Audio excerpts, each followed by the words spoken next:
So we are moving to the next chapter, chapter number 13, limits and derivatives. And the subheading is limits. And first we have to identify what the meaning of x approaches a. Suppose x is a variable point in the real number line and x approaches a, and let me take the value of a as 1. That means x approaches 1. X approaches 1 means x can assume all values from the left of 1 and the right of 1. So if I am drawing the number line, this is 0, 1, 2, 3, etc. And to the left it is -1, -2, etc. So that 1 is this point. So x approaches 1 means x can take all values either from the left side. Left side means it can take the values which is less than 1 and reach the value 1. Otherwise, it can take the values which is greater than 1. That means it can approach 1 from the right side by taking values greater than 1. Okay, then it is denoted as x tends to 1. X approaches 1 or x tends to 1. We will write like this and we will read as x tends to 1. But make sure that x will never take the value 1. X tends to 1 means x is just approaching 1 and it can approach either from the left side of 1 taking values lesser than 1 or from the right side of 1 taking values greater than 1. And it is denoted like this, x, an arrow and a 1. And it is read as x tends to 1. Okay, so and in general, x tends to a means x can assume all values less than a and greater than a excluding a. X tends to a means x can take all values which is less than a in the number line and all values which is greater than a, but it will never take the value a. Okay. And again moving to the next one, limit of a function. Suppose that f of x is a function. If I want to find the limit of a function, there are two limits. Either it can be a left-hand limit or it can be a right-hand limit. Left-hand limit is denoted by limit. LIM stands for limit. X tends to, instead of a, I am taking the value 1. 1 minus. I am writing left-hand limit. LHL.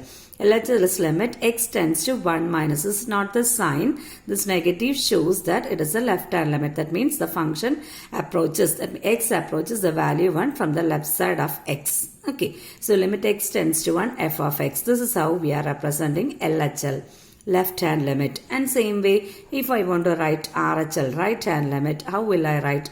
Limit x tends to 1 plus. 1 plus stands for not the positive sign. It means that x is approaching 1 from the right side of 1. F of x. This is read as limit x tends to 1 minus f of x, and this is limit x tends to 1 plus f of x. If left hand limit and right hand limit are equal, then the function is said to have a limiting value. If the left hand limit and right hand limit are equal, then the function is said to have a limiting value. Again we have limiting value, fixed limiting value for some functions. Next we will look at those functions. Limit x tends to 0 sin x. Limit x tends to 0 sin x equal to 0. Again the next one, limit x tends to 0 cos x equal to 1. So the first one is limit x tends to 0 sin x equal to 0. Limit x tends to 0 cos x equal to 1.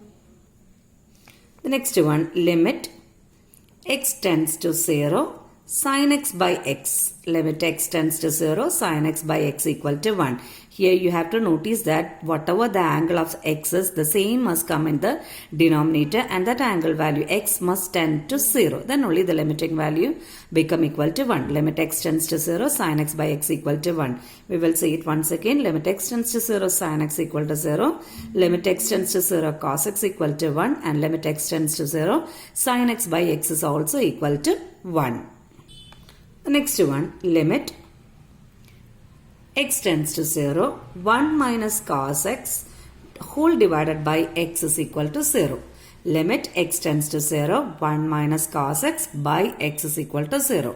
Again we have another one, limit x tends to 0, x divided by sin x. Limit x tends to 0, x divided by sin x also gives the value 1.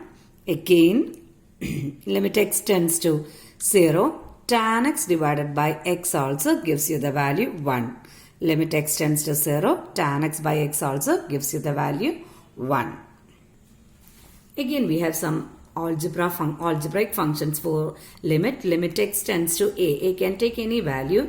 F of x plus g of x. F of x and g of x are two functions. This means sum of the functions and its limits will be equal to limit x tends to a f of x plus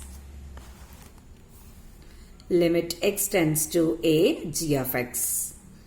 The same happens for minus also. If limit x tends to a, if it is f of x minus g of x, then what we can write? Limit x tends to f of x minus limit x tends to a g of x. If it is limit x tends to a f of x into g of x, then what we can write?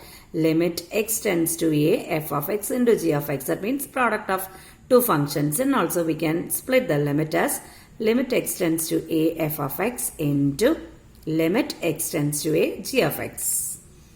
Okay, the same is the case with the quotient also. Limit x tends to a f of x divided by g of x is equal to limit x tends to a f of x divided by limit x tends to a g of x. Okay, and again if limit x tends to a k into f of x, where k is a constant, how we can evaluate the limit is, you can take the k outside. K is a constant. You can take it outside the limit, k into limit x tends to a f of x. These are some operations which the limiting can take. Okay, limit x tends to f of x plus or minus g of x equal to, we can split the function with the limit x tends to f of x plus or minus limit x tends to a g of x. If it is into, we can separate it. If it is divided by, we can separate it. If there is a constant together with the function, we can take the constant outside and apply the limiting value. And again we have a theorem. If n is any positive integer, limit x tends to a, limit x tends to a, x raised to n minus a raised to n divided by x minus a, x raised to n minus a raised to n by x minus a. The format must be in the same way. X tends to a, x raised to n minus a raised to n by x minus a is equal to n into a raised to n minus 1. These much formulas we have to by heart for doing the problem related with the limit. Okay.